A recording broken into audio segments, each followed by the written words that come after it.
आज जो है हम बताएंगे निर्देशांक ज्यामिति के बारे में। आप लोग ध्यान से देखिएगा, अगर वीडियो स्किप कीजिएगा तो आप नहीं समझ पाइएगा। अगर आपको पूरा देखना है तो देखिए, अच्छा लगेगा। तो चलते हैं निर्देशांक ज्यामिति के बारे में जानते हैं। देखिए, निर्देशांक ज्यामिति से इसी से संबंधित एग्जाम में पूछे जाते हैं। इससे कम दो ऑब्जेक्टिव पूछे देता है। इससे दो ऑब्जेक्टिव, अगर ये आपको दिमाग में नहीं घुसल रहेगा तो समझ जाओ तुम्हारा गया, दो ऑब्जेक्टिव गया। तो चलिए जानते हैं। ये देखो, निर्देशांक ज्यामिति, इसको हम बोलते हैं कार्तीय तल, क्योंकि किसी भी ग्राफ को खींचे कार्तीय तल में ही खींचा जाता है। तो ग्राफ खींचने के लिए ये कार्तीय तल है। तो अब इसी कार्तीय तल को सबसे पहले समझते हैं। ये देखिए, ये हमारा हो गया एक्स अक्ष। ये क्या हो गया? एक्स अक्ष हमारा हो गया। इसको बोलते हैं एक्स अक्ष। इधर रहता है प्लस, इधर रहता है माइनस। समझ गए? यानी दायां तरफ माइनस और बायां तरफ प्लस का चिन्ह दिया जाता है। उसी तरह इधर क्या हो गया? अगर इधर इस साइड से देखा जाए तो इधर हो गया, क्या हो गया? दायां। इधर से बोलिएगा दायां, इधर नीचे बायां, तो ये प्लस हो जाएगा और नीचे माइनस हो जाएगा। अब ये देखिए, इधर से पाद गिना जाता है, यानी घड़ी के विपरीत दिशा में। घड़ी के विपरीत दिशा में, घड़ी तो इधर मध्य घूमता है, ये विपरीत दिशा। ये प्रथम पाद हो गया। प्रथम पाद यानी इसको हम प्रथम चतुर्थांश कहते हैं। ये द्वितीय चतुर्थांश हो गया, ये तृतीय चतुर्थांस हो गया, ये चतुर्थ चतुर्थांश हो गया। अब इसी चतुर्थांश में अगर क्वेश्चन पूछ दे, मान लीजिए यहाँ पर तो आपको दे दिया, कहेगा 2,5 किस पाद में है, तो आपको कैसे पता चलेगा? तो आप चिन्ह के माध्यम से पता कर सकते हैं किस पाद में है। प्रथम पाद में है कि द्वितीय पाद में है कि तृतीय पाद में है कि चतुर्थ पाद में। इसलिए चिन्ह, क्योंकि ये प्रथम पाद में प्लस प्लस होता है, प्रथम पाद में प्लस प्लस होता है। और बिंदु, किसी भी निर्देशांक में बिंदु को लिखने से पहले एक्स वाला को पहले लिखते हैं, वाई वाला को बाद में लिखते हैं। यानी एक्स को भुज कहते हैं, वाई को कोटि कहते हैं। ये भी याद रखना। एक्स अक्ष को क्या कहा जाता है? अभी ये भी ऑब्जेक्टिव पूछा जा सकता है कि एक्स अक्ष को क्या कहते हैं? तो एक्स अक्ष को भुज कहते हैं। वाई अक्ष को क्या कहते हैं? तो वाई अक्ष को कोटि कहते हैं। क्या कहते हैं? कोटि कहते हैं। तो भुज पहले लिखा जाता है, कोटि बाद में लिखा जाता है। तो अभी पता चल गया ना कौन से पाद में है। देखो यहाँ प्लस प्लस प्रथम पाद। अगर किसी भी बिंदु में अगर माइनस आ गया, नहीं किसी भी निर्देशांक बिंदु में माइनस पहले और प्लस बाद में, क्या कहा? द्वितीय पाद में माइनस माइनस, तृतीय पाद में प्लस माइनस, चतुर्थ पाद में। तो पहला समझ गए प्रथम पाद। अगर यहाँ -2 और -3 रहता है तब क्या होगा? ये चतुर्थ पाद में आएगा कि तृतीय पाद में आएगा? तो तृतीय पाद में। किस में आएगा? तृतीय पाद में आएगा। इसी जगह रहता है +3 -2, +3 -2 किस पाद में? चतुर्थ पाद में। समझ गए? माइनस रहता -3 और +2 किस पाद में? द्वितीय पाद में। प्लस प्लस प्रथम पाद, माइनस माइनस तृतीय पाद, माइनस प्लस द्वितीय पाद, प्लस माइनस चतुर्थ पाद। देखिए, एक दूसरे को प्रथम पाद चतुर्थ कहते हैं, तृतीय पाद। प्रथम पाद तृतीय पाद के विपरीत है, द्वितीय पाद चतुर्थ पाद के विपरीत है। ये देखिए, ये हो गया 1, ये हो गया 3, ये हो गया 2, 2 सम संख्या उल्टा विपरीत। प्लस कहेंगे 2 4, 2 4, ठीक है। ये हो गया माइनस प्लस, ठीक है। तो इससे आपको कम से कम 2 क्वेश्चंस एग्जाम में पूछे जाते हैं। अब कोई भी बिंदु दे दिया क्वेश्चन, जैसे मान लीजिए कोई भी बिंदु दे दिया, कहेगा कि किस पाद में होगा? 5,4 कहेगा किस पाद में होगा? अब या बिंदु दे रखा किस, मतलब इसमें से कोटि क्या है, इसमें इसका कोटि क्या है, इस बिंदु का कोटि क्या है? तो 5। इस बिंदु का कोटि क्या है? जैसे कि इस बिंदु का कोटि क्या है?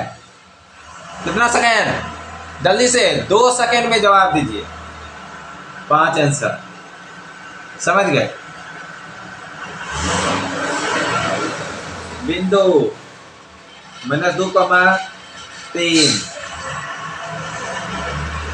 किस पाद में है या किस चतुर्थांश में? हो सकता एग्जाम में किस चतुर्थांश दे दे। 2 सेकेंड, जल्दी से बताइए, जानते हैं minus plus minus plus minus plus, द्वितीय पाद द्वितीय चतुर्थांश हो गया आंसर। उसके बाद बिंदु 3,4 का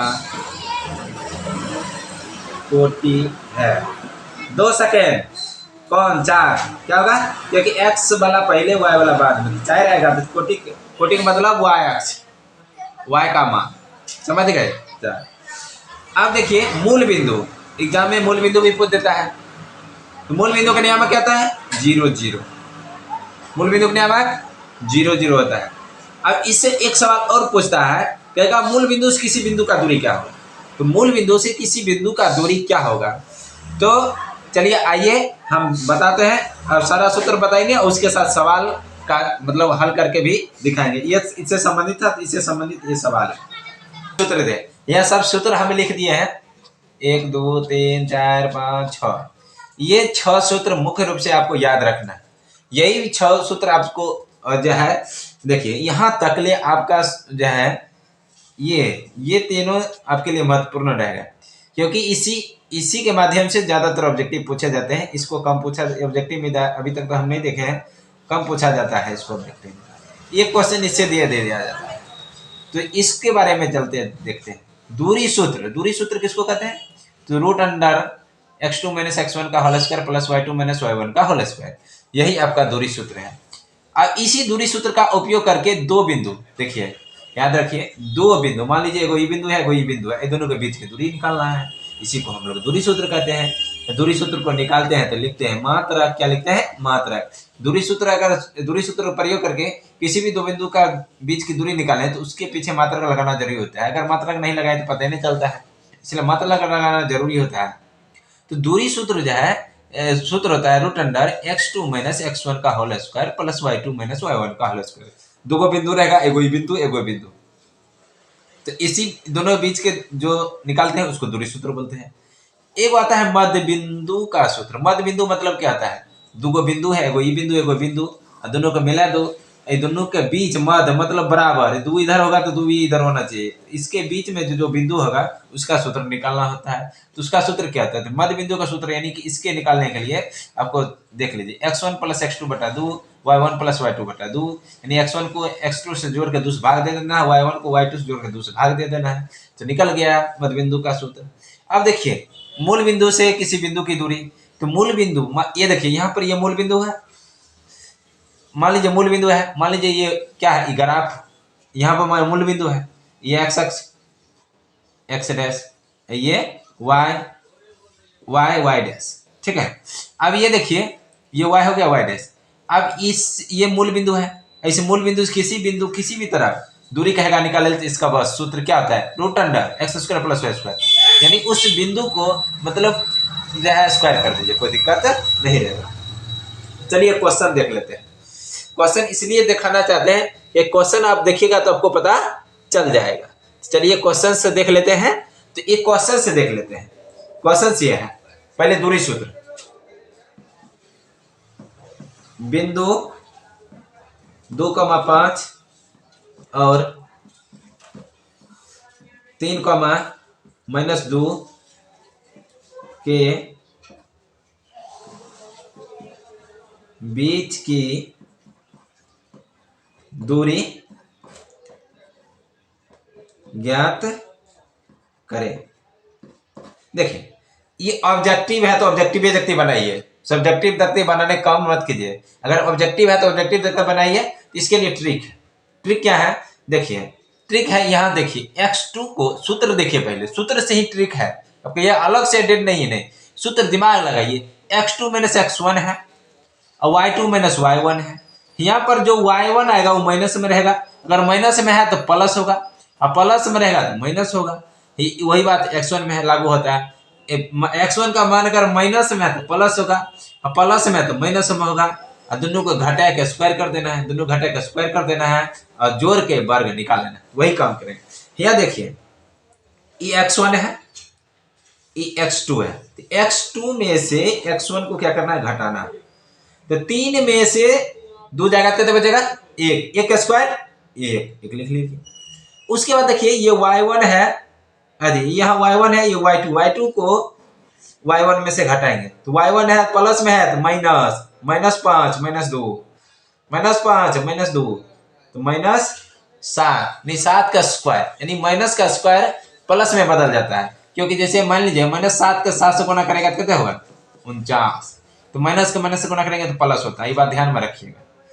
उसके बाद देखिए 7 का स्क्वायर कितने जगह 49, जोड़ दीजिए 49 1 50 रूट में कर दीजिए, यही इसका आंसर हो गया। अब 50 को तोड़िएगा तो तोड़ दीजिए, 50 को तोड़िएगा तो 2 से दीजिएगा तो कितने जगह 25, 5 से लगेगा 25 25 यानी 5√2, यही इसका आंसर हो गया। कितना आसान है ट्रिक, समझ गए? एक बार फिर से समझ लीजिए। बिंदु 2,5, ये 2,5 है और 3,-2 के बीच की दूरी ज्ञात करें।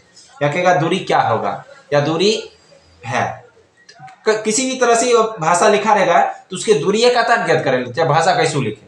आप ये ध्यान दीजिएगा, दो बिंदु है तो फटाक से x2 को x1 में घटाइएगा। हम क्या बोले, अगर x1 माइनस में है, यहाँ प्लस है तो माइनस में होगा, सीधे सीधे मान बदलेगा नहीं। अगर यहाँ माइनस में है तो प्लस में हो जाएगा, मान यहाँ अगर माइनस है तो प्लस हो जाएगा। उसी तरह y1 में लागू होता है। तो 3 में से देखो घटेगा, x2 में से घटेगा क्योंकि प्लस है तो माइनस रहेगा, तो घटेगा 3 में से 2 जाएगा तो 1 बचेगा। अब यहाँ देखिए -2 है, नहीं y2 माइनस y1, तो y2 का मान -2 है, घटेगा तो माइनस आएगा -5, क्या आएगा 5, तो -2 और -5 7, तो 7 का स्क्वायर 49, क्योंकि -7 को -7 को लेंगे तो 49 होता है, याद रखिएगा 49, 49 से 50, तो रूट हम कर दीजिए क्योंकि ये रूट है, दूरी सूत्र में रूट रहता है, रूट कर दिए। अब इसका क्या करो, वर्गमूल निकाल दो, बात खत्म, वर्गमूल 5√2, बात खत्म, वही आंसर तुरंत 5 सेकंड। उसके बाद देखिए इस तरह के अगर क्वेश्चन पूछेगा तो आपको समझ गए। उसके बाद देखिए मध्य बिंदु पर आधारित, ठीक है, इसी से ले लीजिए, इसी जगह कहिए मध्य बिंदु निकालने के लिए, बिंदु 5,-2 और 4,-3 के मध्य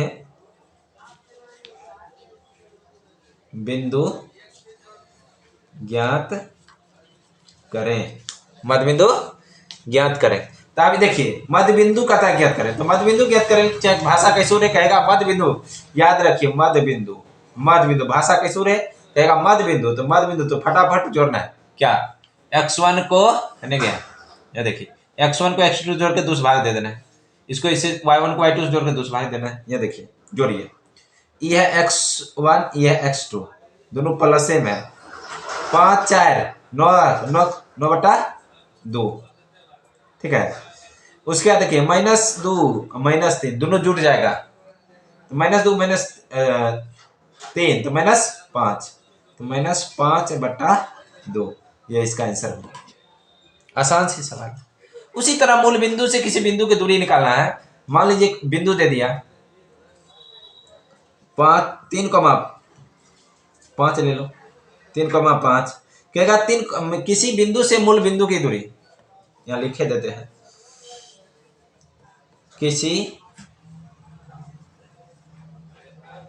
बिंदु